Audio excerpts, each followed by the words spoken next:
Well, good morning all and welcome. I'm going to, first of all, I want to welcome all of you to our program. I apologize for our delay this morning. We're having a few technical difficulties, if you will. So I'm Tammy Horsfield, president of the Sussex County Chamber of Commerce, and I want to welcome you all here to the vaccine and the workplace.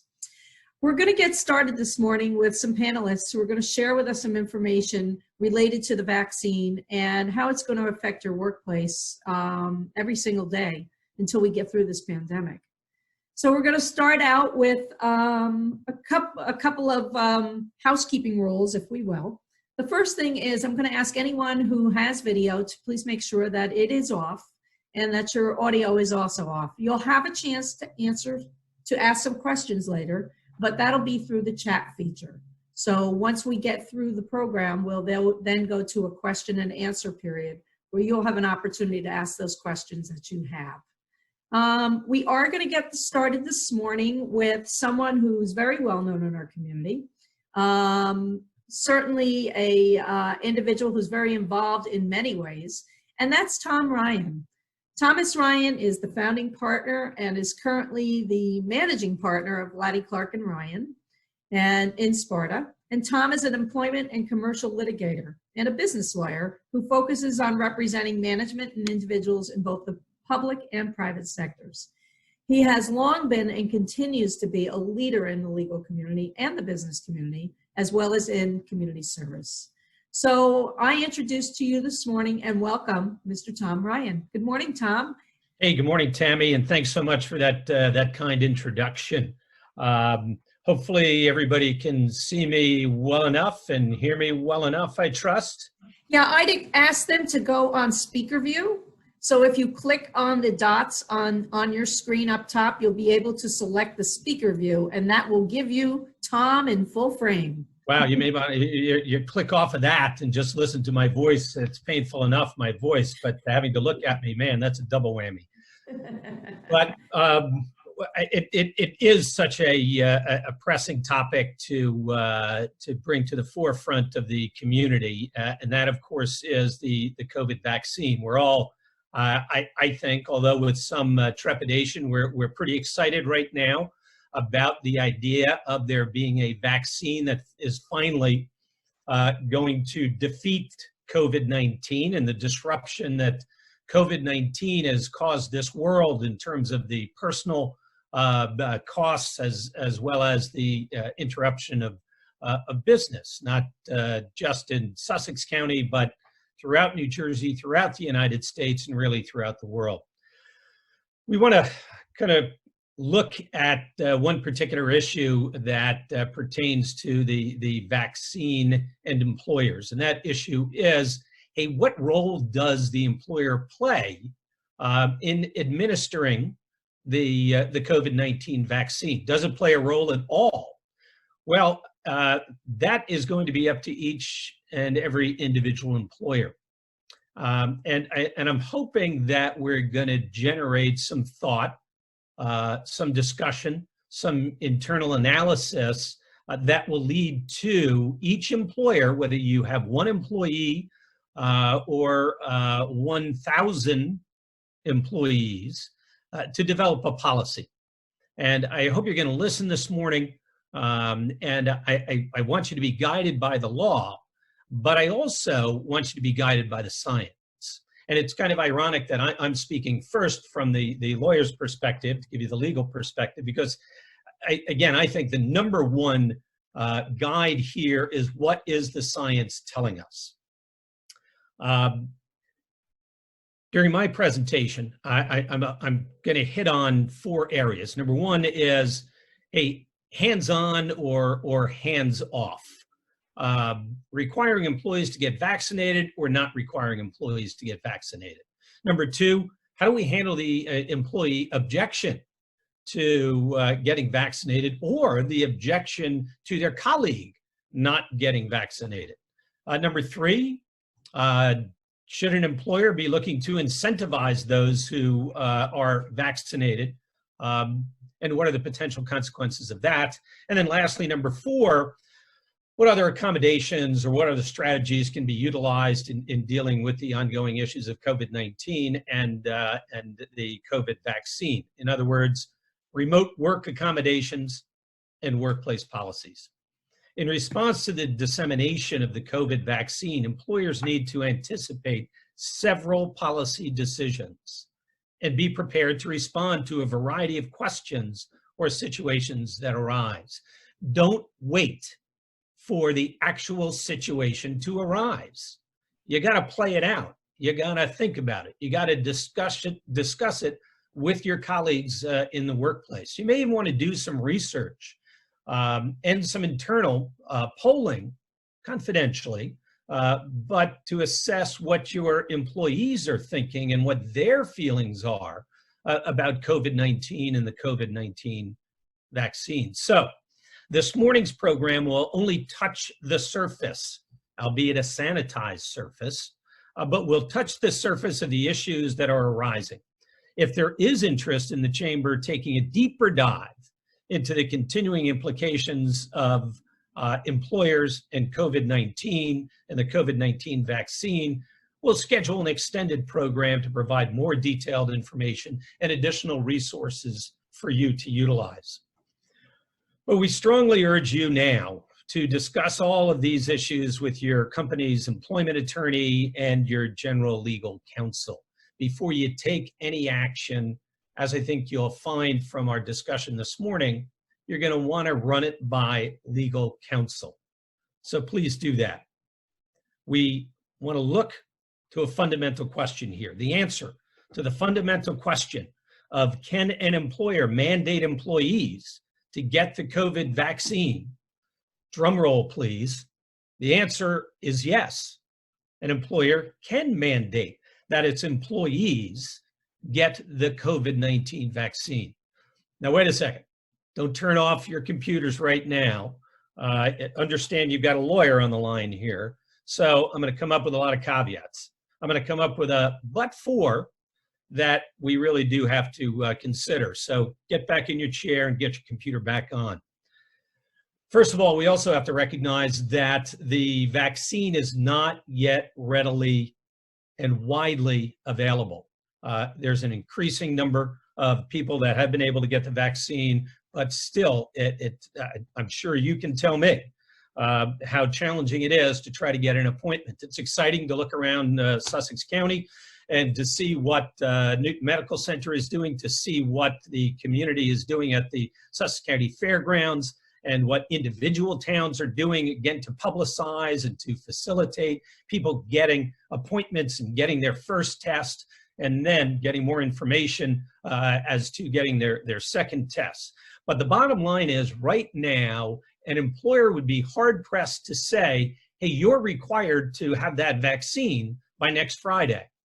Well, a lot of employees want to get the vaccine, but they simply cannot. So until the vaccine is more readily available, an employer is hard-pressed to require or mandate the vaccine. An employer is not hard-pressed or restrained, reasonably restrained, from publicizing and encouraging its employees to get on their computers and to seek out opportunities to get the vaccine. In fact, the employer can participate in that process. They can do the research themselves and make additional resources available to their employees to find ways in which they can get the vaccine. So once the vaccine becomes widely available, then we are going to see instances where employers can and will mandate that employees get that vaccine. However, to date, there have not yet been any state or federal laws or regulations passed specifically governing the issue of employer-mandated COVID-19 vaccinations. So despite what I've said as an introduction, I can't point you to a specific New Jersey state law, or for that matter, to a federal law that says, yes, employers can mandate a vaccine. Now, what we do have in New Jersey is a law empowering the New Jersey Commissioner of Health to require vaccinations against infectious disease during a public health emergency. And we are in a public health emergency right now. However, at this time, the commissioner has not exercised such a power. So even beyond the employer, the state government nor the federal government has mandated that people get the vaccine. But when it comes to the employer and an employer mandating getting the shot, we do have guidance. And we do have guidance from the EEOC, the Equal Employment Opportunity Commission. So what's that? Well, the Equal Employment Opportunity Commission is the administrative arm of the federal government that oversees the administrative enforcement of federal employment and labor laws. So, and primarily employment laws. What you can do, because you may not remember everything that is said this morning, but go on their website and take a look at the guidance that they provide in terms of the COVID-19 vaccine right on their website. All you have to do is Google it. Just Google EEOC and COVID.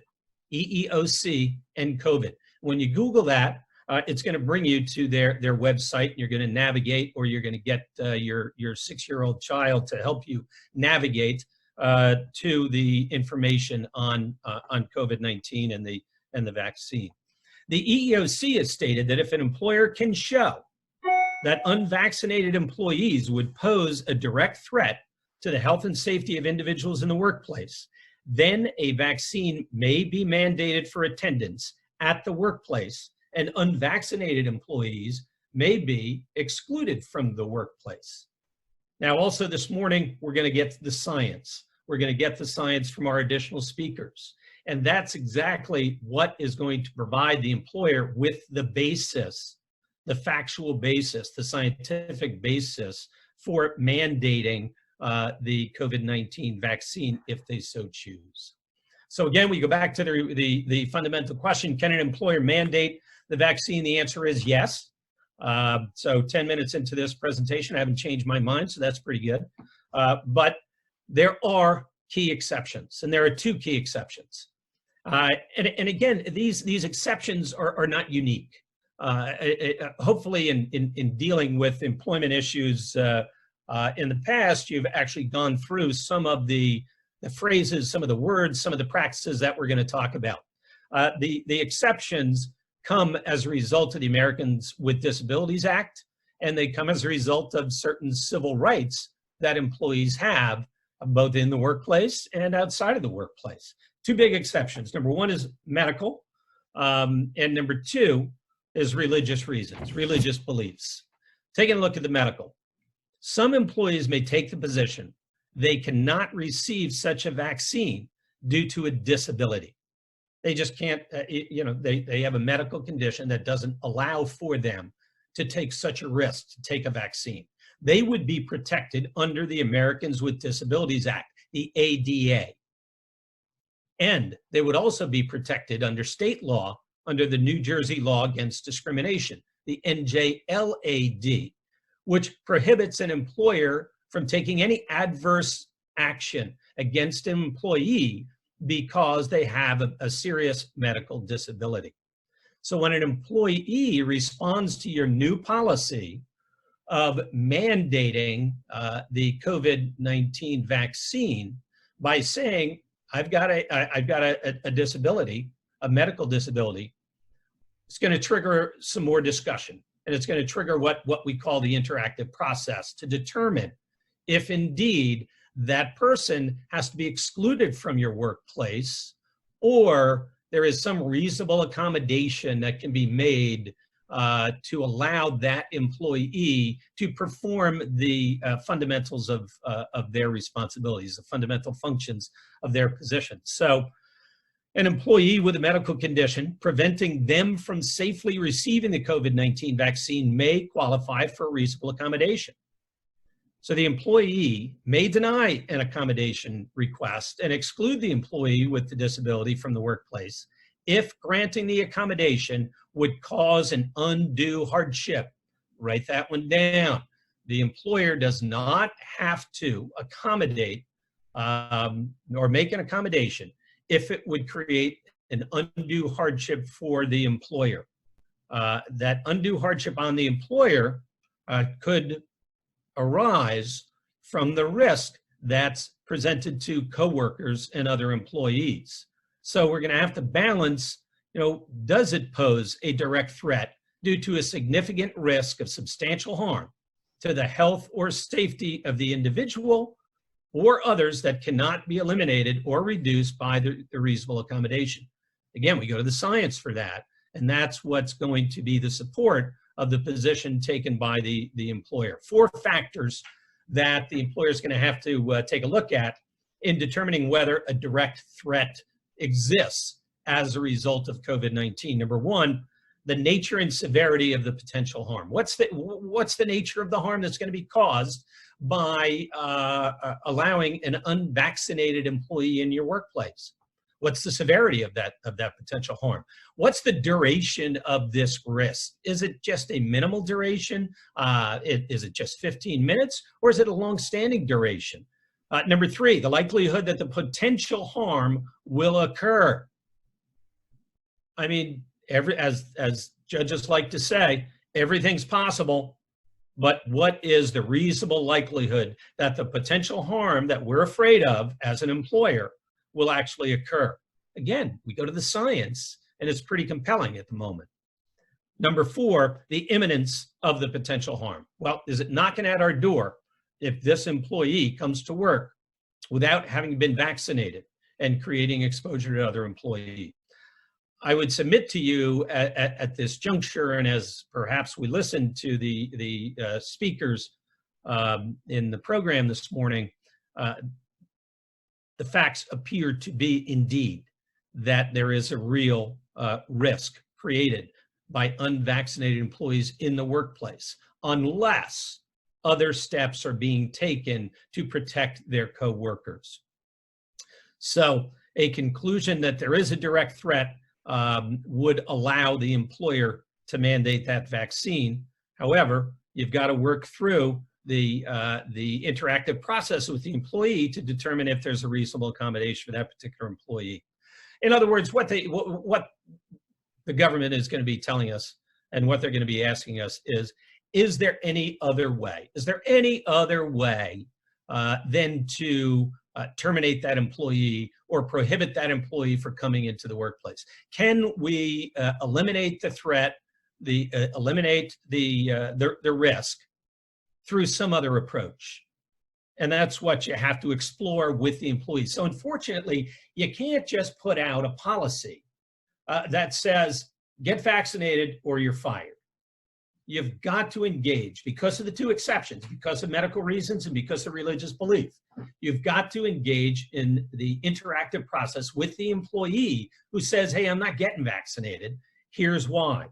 Now, the interactive process, what do we mean by that? Well, exactly what the words imply. A back and forth discussion. And that back and forth discussion between the employer and the employee obviously should be documented, but should involve a discussion of, okay, what documentation do we have to establish that a disability exists and the limitations of that disability? You can request an appropriate certification from a healthcare provider that there is a disability. You can also look to the CDC guidelines and to the World Health Organization guidelines and to the Sussex County Department of Health guidelines to provide you with a basis for evaluating requests for accommodations. So that's the interactive process, and that applies both to medical disability as well as to the next exception. The next exception, as I said, is for religious reasons.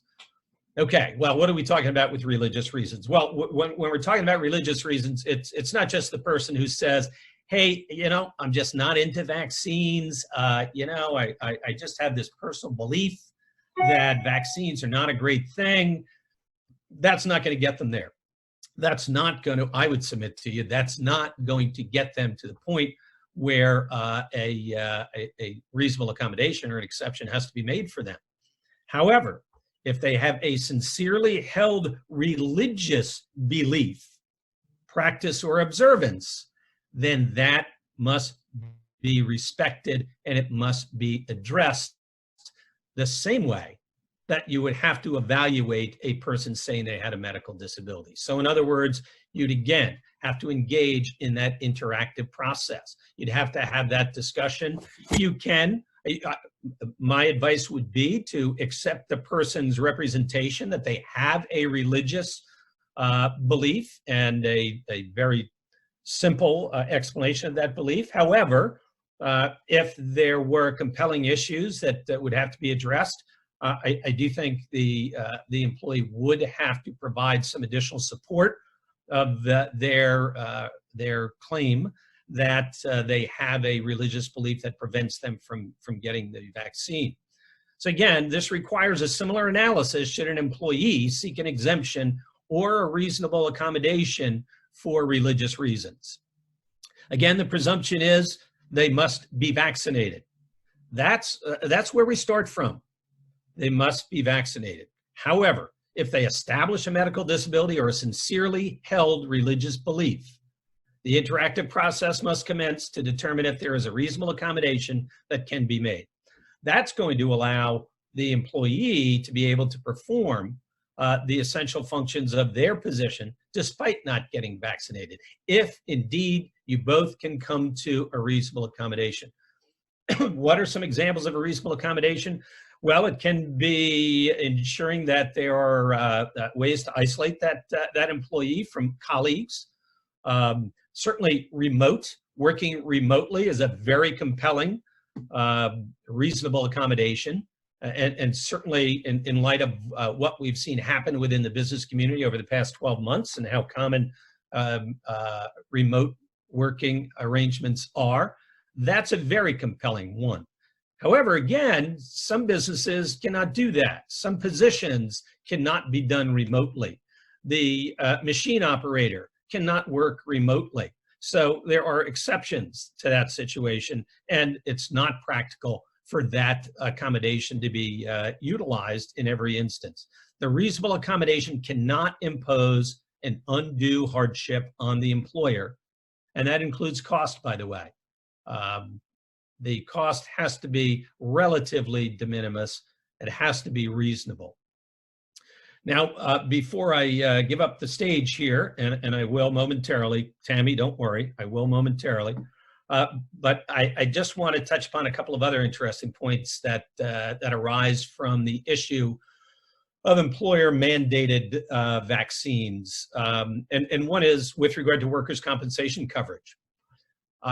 If an employee is mandated to have a vaccine, to have the shot, the 2 shots, and that employee suffers an adverse reaction to it, indeed, that is likely to trigger a workers' compensation coverage. So, in other words, generally the courts have held that yes, something like that would be covered. An adverse reaction resulting from an employer mandated program that requires the vaccine. So for the purposes of workers' compensation, somebody has an adverse reaction to the vaccine, they should be putting in a workers' compensation claim because they were mandated to get that vaccine by the employer. Now, if the person was not mandated by the employer to get the vaccine, then they're on their own and they would have to use whatever paid time off or leave time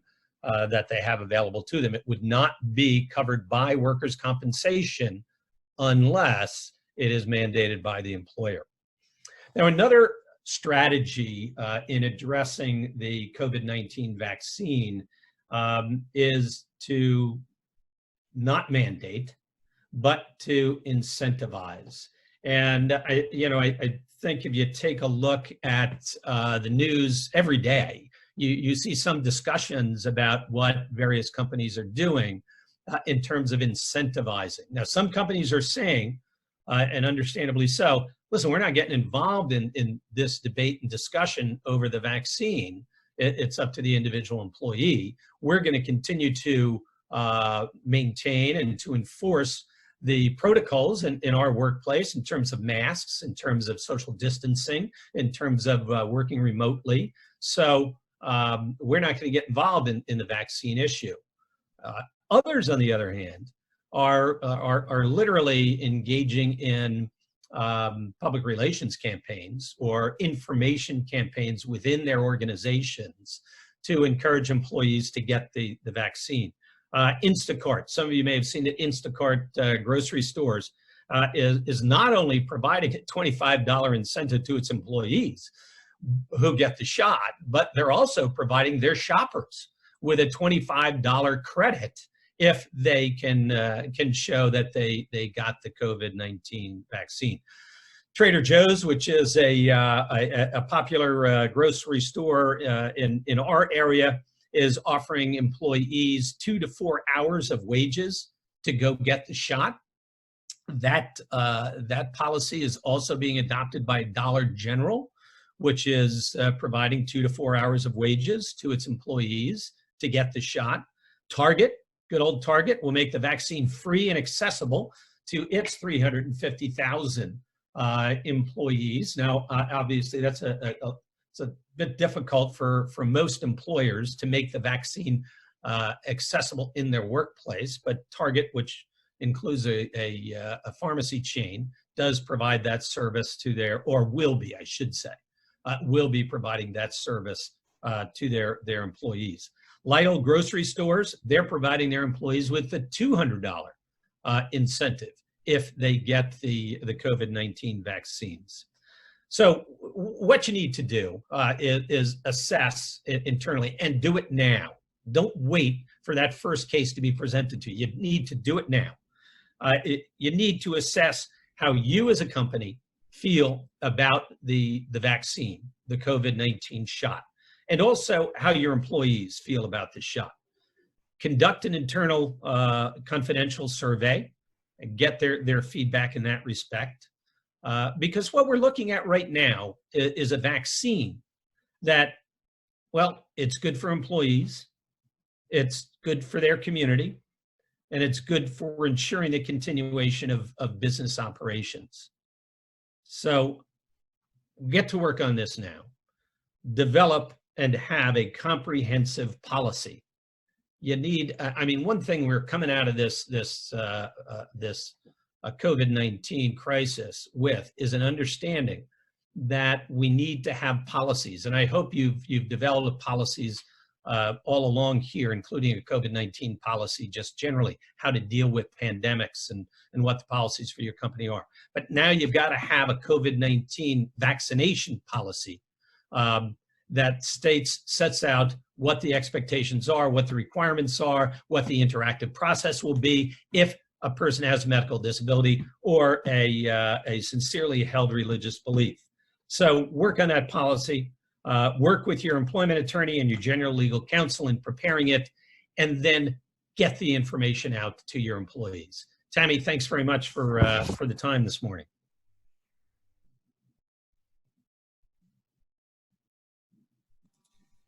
Well, thank you, Tom. We appreciate all your wise words and advice in moving forward in the workplace. These are certainly unprecedented times, and really not, there's no real guidance moving forward for any of us really day to day, and kind of, learning as we go, if you will. So your information is invaluable. We appreciate your support and always being there for us through these programs. Thank you very much, Tom. I'm going to open up to some questions, if I may, while they're on the minds of others. I'd ask you, if you have a question, to please place it in the chat so that we can send those questions to Tom, and he can then answer them for us. Also, in the meantime, I'm actually going to move to our next speaker. So I'll give people a chance, Tom, to type, because that may take a little bit. I'm not going anywhere. And we will come back to you with your questions. But I'm now going to move to our second speaker this morning.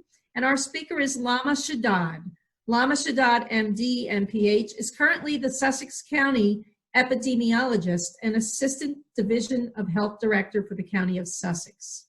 In 1996, she graduated from Moscow University in Russia and became an MD specializing in pediatrics. In 2004, she received her master's in public health, quantitative methods, epidemiology, and biostatistics from Rutgers University School of Public Health. I want to welcome you this morning, Lama, and we're happy to have you on board. Good morning. Good morning, everyone. Thank you, Tommy, for having me today. And I'm happy to offer this information to everyone. Tommy, would you please be able to share the screen?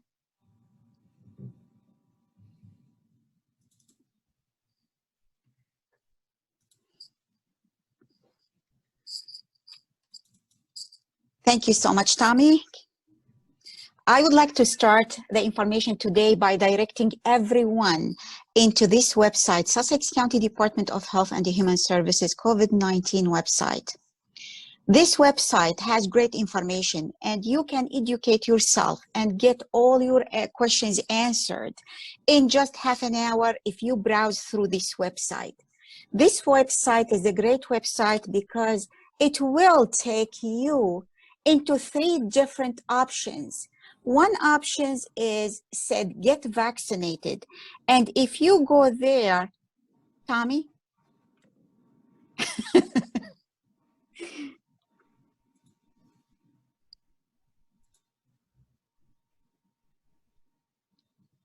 Is the screen shared?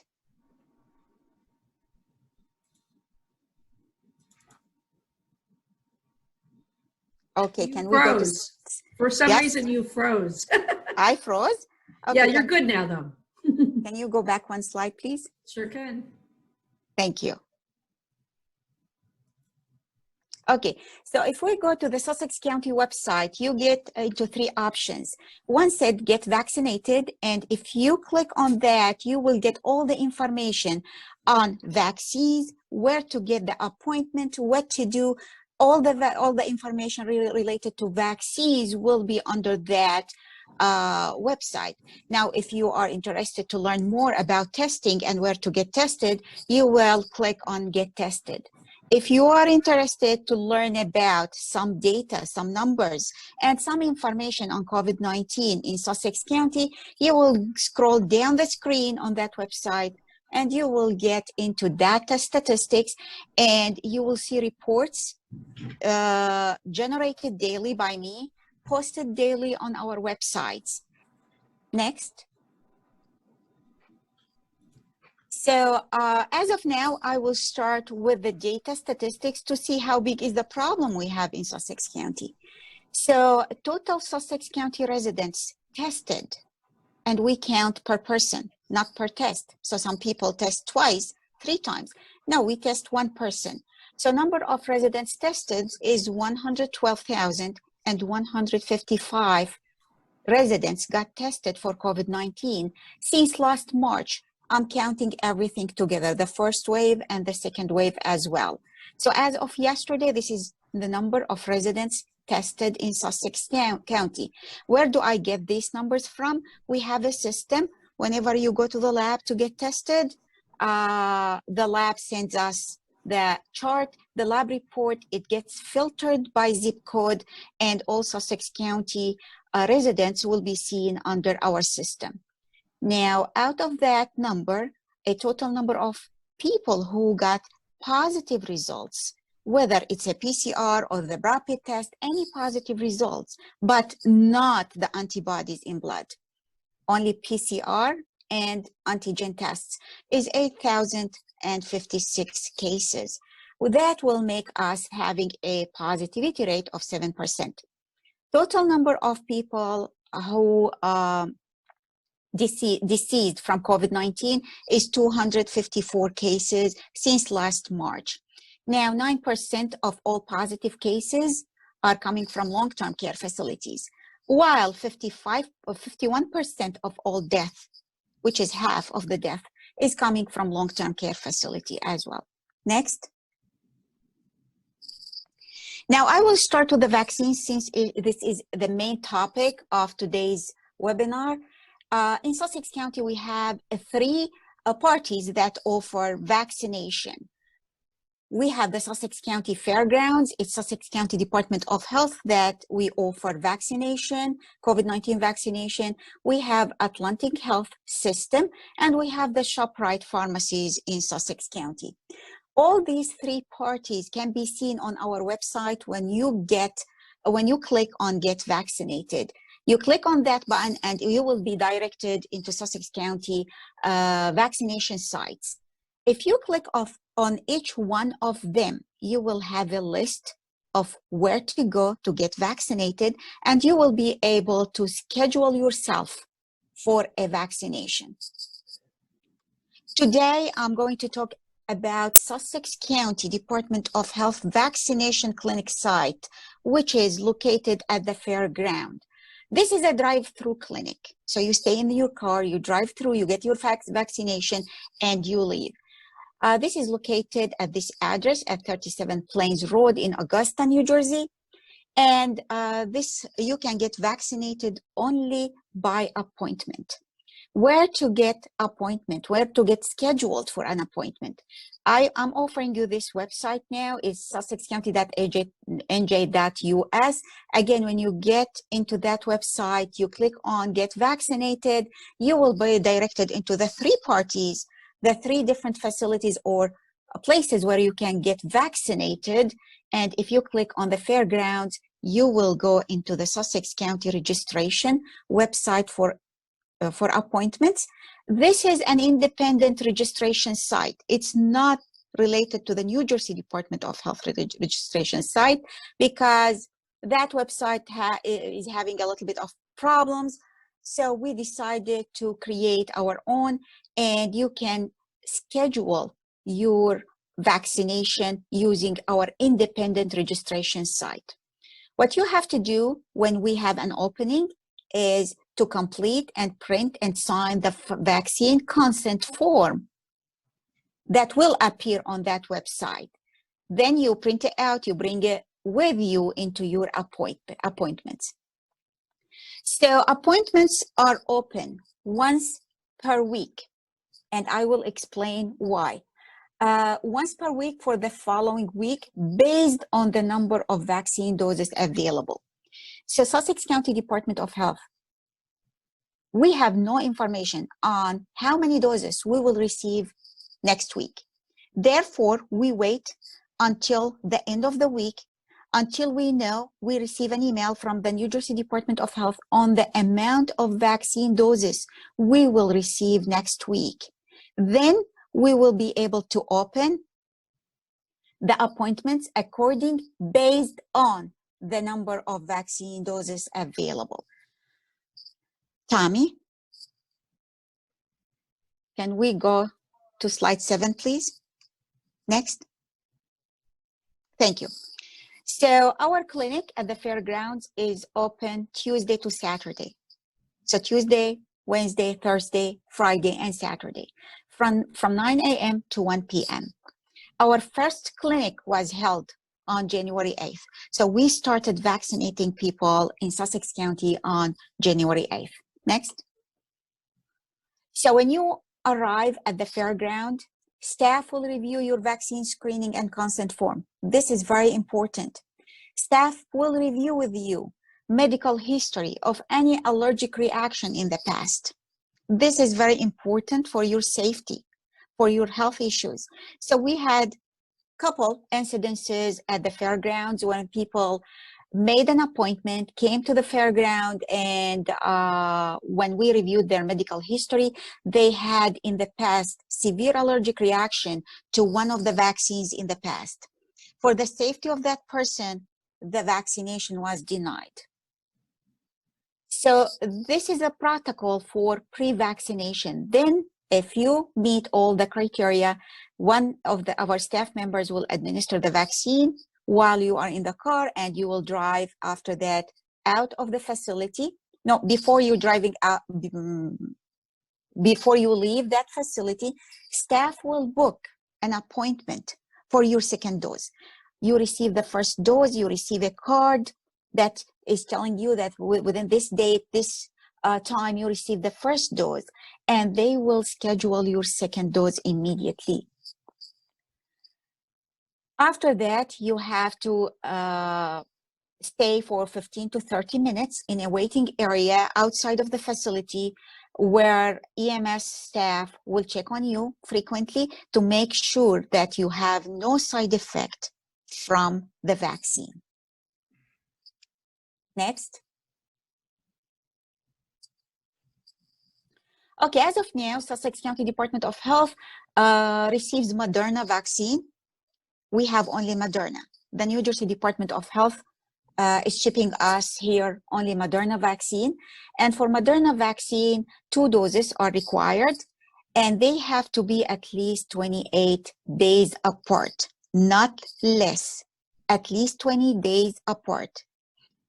Can we extend that period? Yes, you can, but we cannot mention it. We cannot have you vaccinated with a second dose in less than 28 days. So at least you have to have 28 days. Now, the second dose, as I stated, will be scheduled when you come for your first dose. And of course, a confirmation email will be sent to you. 2 doses of any vaccine, COVID-19 vaccine, regardless of the manufacturer, must be administered from the same manufacturer. So if the first dose is Moderna, the second dose should be Moderna as well. If the first dose received is Pfizer, the second one must be Pfizer. So we are following the guidelines of the New Jersey Department of Health, and we were promised so far we are receiving Moderna. Next. Who is eligible to receive vaccines? Anyone who lives, works, or goes to school in Sussex County and meets the eligibility criteria is eligible to be vaccinated. I will discuss the eligibility criteria in the next slide. Self-identification is enough, so you do not need any IDs. Eligibility is not extended to family and friends, so your family and friends must be eligible according to the eligibility criteria in the next slides.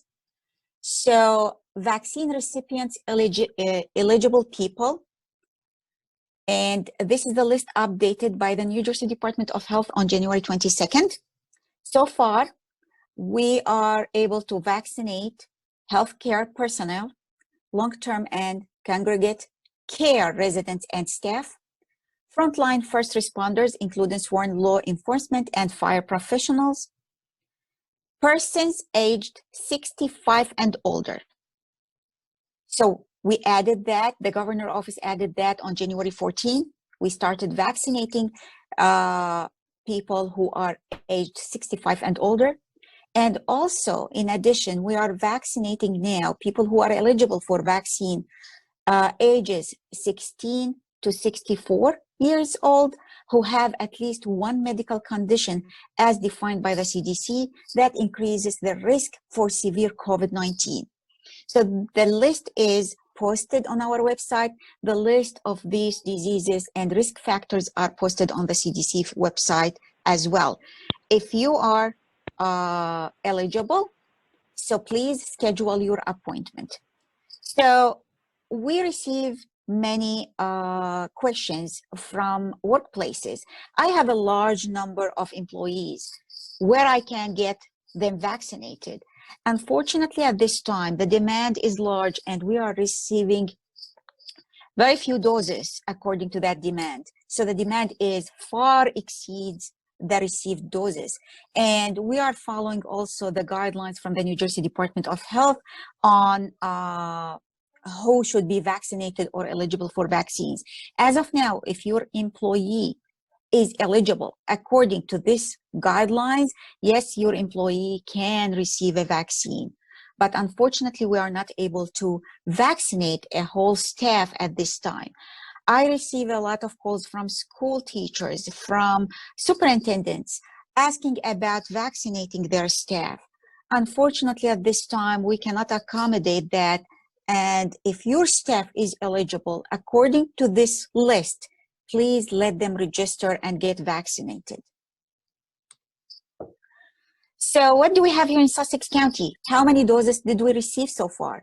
So far, we received 5 shipments from the state with a total of 3,100 doses.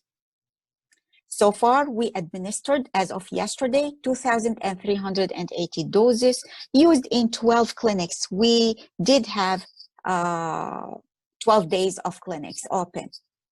Now, starting next Monday, not this Monday, the Monday after, February 8th, we will start vaccinating the second dose. As you remember, our first clinic was on January 8th.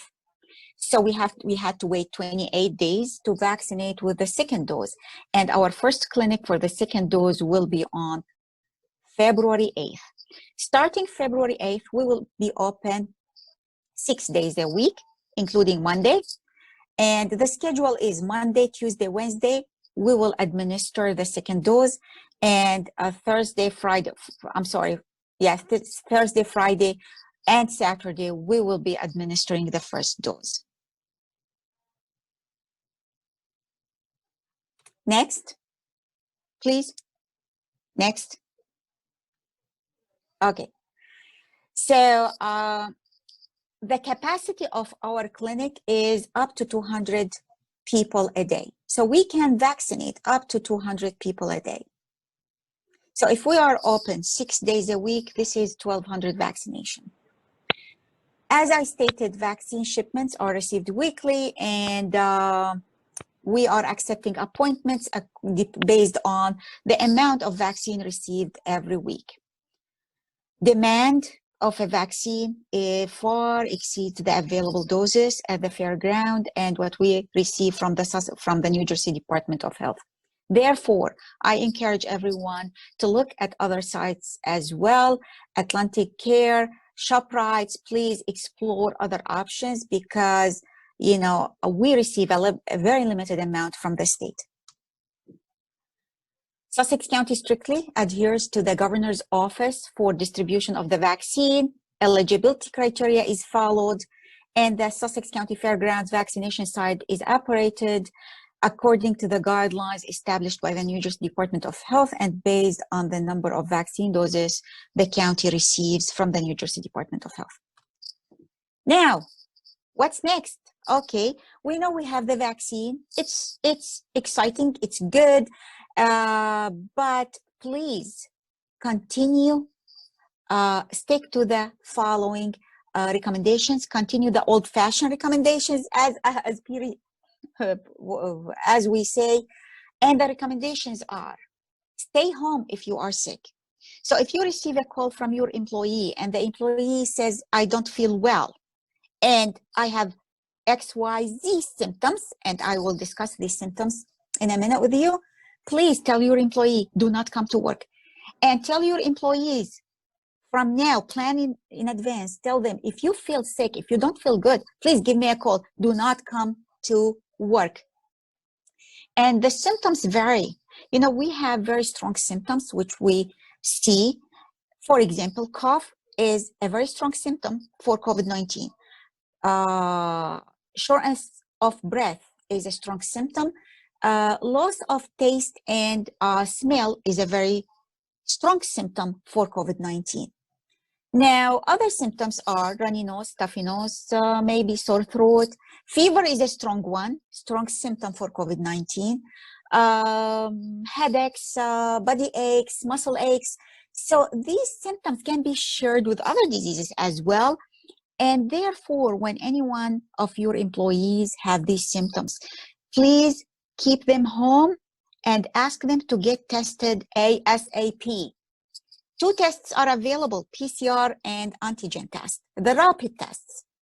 So we recommend to have the rapid test done because you can get the results within a couple hours, maybe the next day, depending where you are doing that. Now, please encourage your employees to get tested ASAP. Now, limit close contact with people who are sick. And this is another recommendation. Wear a mask when you have to wear it. At workplace, please keep your employees wearing masks. And I had many questions from many people. Do masks protect us? This is a common question I get. I say yes, 100%. We get infected with the virus through our nose and mouth. We need to inhale that virus inside. So how do we do that? By inhaling the air. So please cover your nose and mouth. Wear a mask. Yes, yes. Practice social distancing. Stay at least 6 feet apart. This is something you have to plan for in your workplace. Clean and disinfect most commonly touched surfaces. So these are the old recommendations from the New Jersey Department of Health, from us as well, and we stick to them. Now the question, if I'm vaccinated, should I follow these guidelines? Yes. The answer as of now, yes. Regardless of your vaccination status, whether you are vaccinated or not, you should follow these recommendations. And the reason is because when you get vaccinated, you develop immunity against the disease. You're protecting yourself from being sick, but at the same time, you still can transmit the disease to others. You can carry it and you can transmit it to others. Therefore, as of now, and since we have, not a high percentage of the community is vaccinated, please keep your mask on. Practice social distancing, and if you are sick, please stay home. Now, my last slide here, I'm going to be brief. What to do if I have a COVID-19, a person, an employee who has COVID-19 symptoms, and I discuss the symptoms with you. Keep that person home and tell that person to go get tested as soon as possible. Now, what if I have a positive case at workplace? What do I do? Keep that person out of work for 10 days from illness onset date, from the date when he started being sick. If that person tested for any other reasons, like we have people getting tested for surgeries, for example, they don't have symptoms, but the test came back positive. We have many people who have no symptoms and who test positive. We call them asymptomatic. So what to do? Then keep that person out of work for 10 days, starting the day he got tested. Now, what do I do if I have a person who is a contact of a COVID-19 case? For example, an employee called you and said, my wife tested positive, or my husband tested positive, or I had a travel somewhere. So keep those people out of work for 14 days from their last exposure to their case. And make sure they understand staying home does not mean that they can be in contact with the sick person at home. That sick person at home must be isolated in a different room with a different bathroom. Then we start counting the 14 days. We get a lot of questions about a shortened quarantine time frame. So many people call us stating that the CDC released a new document stating that we can quarantine for 7 days or 10 days. Why do you do at the Sussex County Department of Health 14 days? We get these questions often. The incubation period of the COVID-19 virus is from 2 days up to 14 days. This means that you can carry that virus. You can, keep being healthy up to day 14, and then you can, maybe it's less percentage, but you can develop symptoms and you can get sick at day 13 or 14. Therefore, for the safety of your employees, please keep anyone who was in contact with a COVID case up to 14 days out of work. If you feel like you need that employee at work for a certain reason before 14 days, please call us. We will evaluate the risk of others being exposed to that person, and we will make the correct recommendation for you on when that person can come back to work. So for what to do, number 2 and 3, please call us with any questions, and we will be able to guide you, to offer you information, and to let you exactly when your employees can be at work and how we can minimize the risk of others being exposed to those people. Now, one more question I would like to address here, closing down the business. Many people, I hear that, okay, I don't want to shut down my business. We do not recommend closing down the business unless when we do the case investigation, we see what we call within workplace transmission of a disease. This means that people are infecting each other's, making each other sick because they are contacts to each other within the workplace. This is when we recommend closing your workplace for 14 days.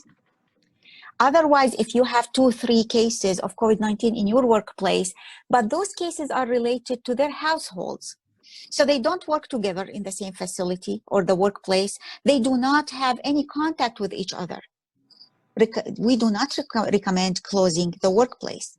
But if those people are working together, infected each other from the workplace, this will put other people at risk, and we don't know who is infected, who is not. Therefore, we recommend at this point to close down that workplace, clean, disinfect professionally, and then come back to work after 14 days. So this is what I have for today. Thank you for having me again. And if you have any questions, please feel free to ask, and feel free to email us, call us with any questions regarding those cases or close contacts. Well, thank you very much. Really appreciate all that great information, Lama. And You're certainly people know they can reach out to you if they have questions. I know there's a number of questions on the chat, and we will get to them. But I do want to introduce our last speaker for the morning, and I want to appreciate him coming on board this morning. We had a little bit of a change in speaker for our infectious disease speaker, and I'm very pleased to present this morning Dr. Edward McManus. Dr. McManus is an infectious disease specialist in Randolph, New Jersey. He has over 39 years of experience in the medical field. He graduated from UMDNJ, New Jersey Medical School in 1982, and he's affiliated with medical facilities such as Chilton, Newton, Hackettstown, and others. So with that, I am now going to introduce to you Dr. McManus. Good morning, Dr. McManus. How are you today? And thank you so much for joining us. Good morning. Thanks for inviting me and including me in the program. I really enjoyed the last presentation. It was completely thorough and really covered a lot of the questions that I think are important. So I'm just going to briefly go over some highlighted factors just to bring people up to speed about what's going on in New Jersey and what has happened in our state. You know, we all know that we've been at the front end of this whole battle with COVID since almost a year ago. March 4th was the first case we had in New Jersey. And you may or may not know that in New Jersey, we've had probably 50,000 people hospitalized. And, you know, we've had 20,000 people die. I think it actually is impressive on the state's part, given the flow of vaccine, that we've been able to vaccinate about 600,000 residents of the state. And I think right now we're just hoping to get a better flow of the vaccine. Up until this week, we were getting about 100,000 doses a week. They just announced that we're going to be moving up to 130,000. So between the number of people who've been vaccinated, about 600,000, and the number of people who've had the virus, about 550,000, we've covered about 1 million people have some form of immunity to the virus, and our goal is 4.7 million. So we still have a long ways to go. It's going to take us several months to get there. There's going to be enough vaccine for everybody who should get one, who wants one, but we just have to wait in line for our turn and our opportunity to be called upon. Sussex County actually has been a hotter area in the state over the past month than the average, and the hospital has been there to support care for many patients, and have had a good ability to handle that. And we appreciate the support from the community in the care and the outreach.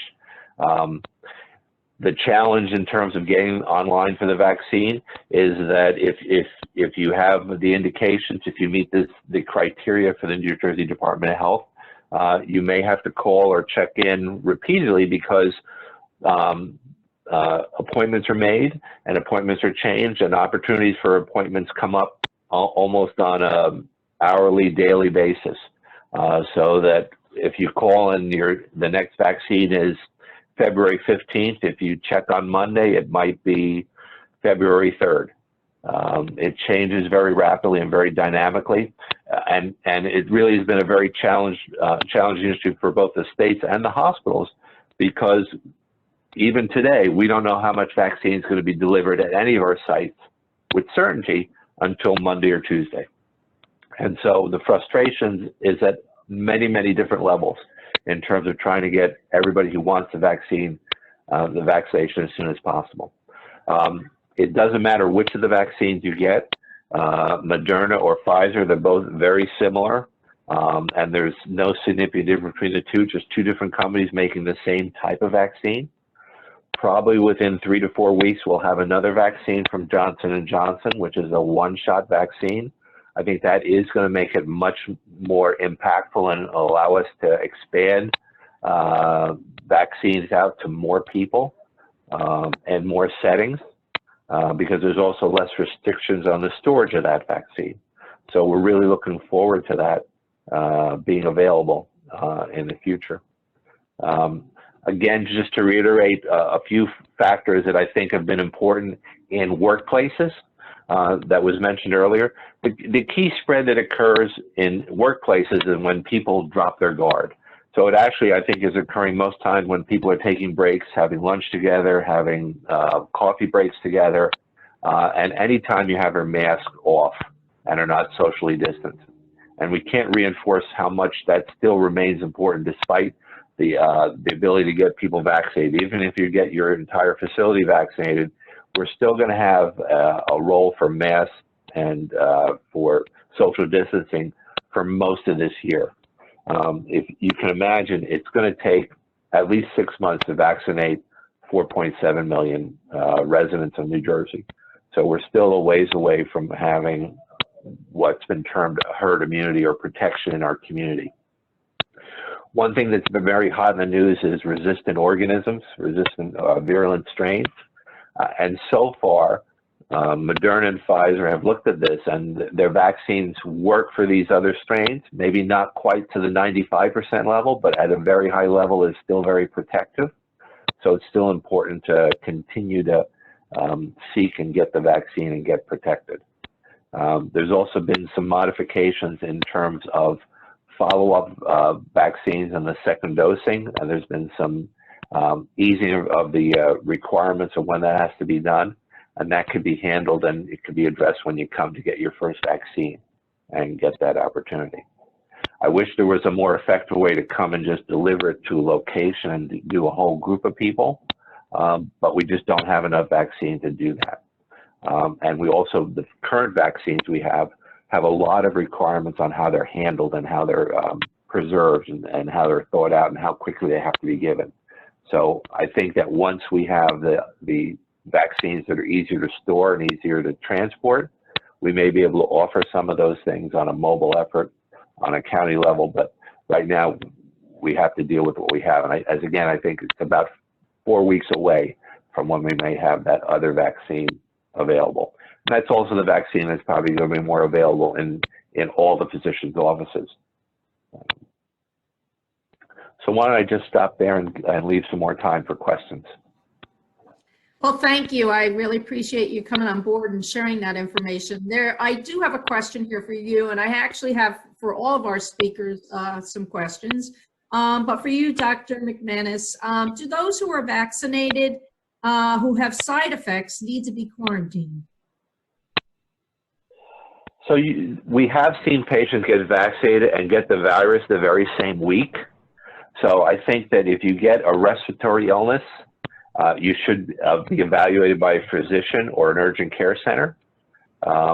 And they make the determination about whether you need to be tested, but we have seen that occur. I think that unfortunately sometimes people get the vaccine and they drop their guard and think that they can go out to dinner that night to celebrate. And that's, when you have your mask off, that's when the virus spreads. So they should be evaluated. If somebody just has a sore arm, that's a normal reaction to the vaccine, and that should be gone in a day or two. We have occasionally seen some people have some delayed reactions, and in patients who unknowingly probably had the virus in the past 6 months, some people, the vaccine is almost like a second shot to them because they've had the virus unknowingly, and some of those people have had a little more severe reaction, but most of them have been very mild, and probably about 10% of the patients have had symptoms severe enough to miss a day of work on their second vaccine.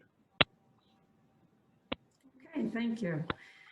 All right, I have another question here, and I'm not sure if it will be Lama or if it will be you, Dr. McManus, but there's a question if there's any additional information about when the next subgroups in 1B, additional frontline workers, will be announced as eligible to receive the vaccine.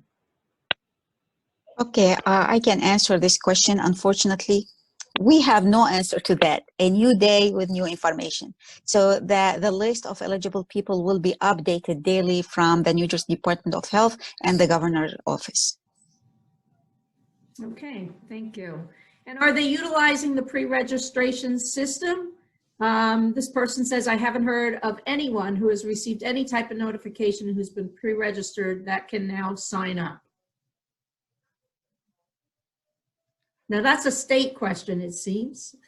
Okay, this is the question to the state. Yes, you can register, but you don't get a notification. You don't get any confirmation. And to be honest, they have to wait until the eligibility criteria will be increased. And then maybe they will get something from the state, but I can't answer for the state. We have an independent registration site. The registration site is open when we have doses for eligible people only.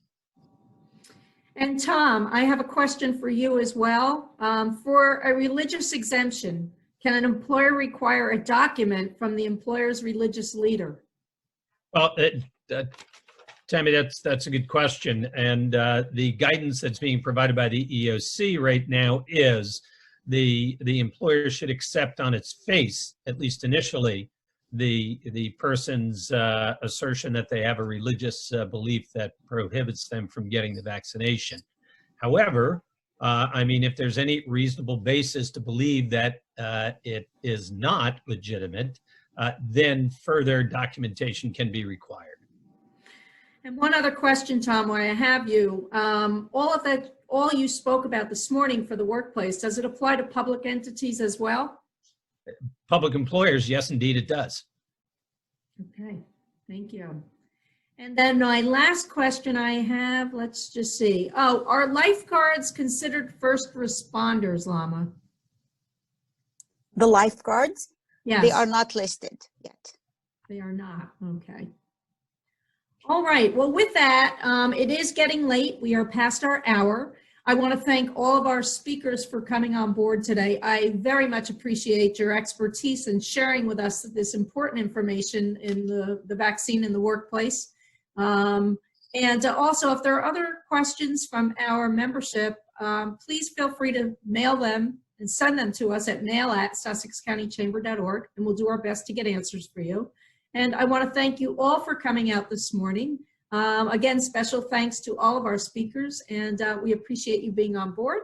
And we hope to provide more valuable educational programs in the future, and certainly to help you through these challenging times. So again, reach out if you have questions or concerns. We'll do our best to address whatever we can for you. And I thank you all for coming out today. Enjoy your day, and we hope to see you soon. Bye now. Tammy. Thank you. Thank you, Tammy.